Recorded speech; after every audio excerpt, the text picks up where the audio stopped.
Hello everybody, in today's video I will show you how to add any NFC card to your Apple Wallet.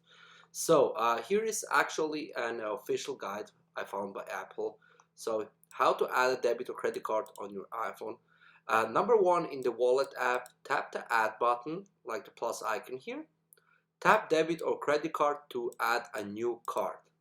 Then tap previous cards to add a card that you used previously.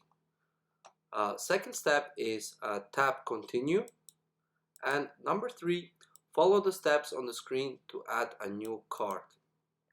Number four, verify your information with your bank or card issuer. They may ask you to provide more information or to download an app before approving your card for use with Apple Pay. So this is only possible if you're using Apple Pay on your iPad or iPhone, but to use that you have to add your Apple Wallet. So yeah.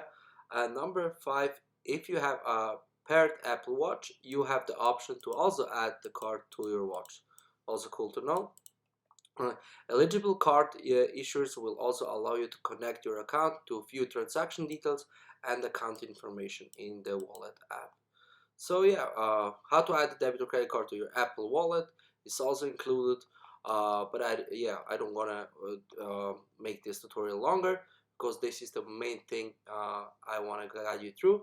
And I will also leave this official article from Apple in the description below, so you can check it out for yourself. Thanks for watching and see you in the next guide.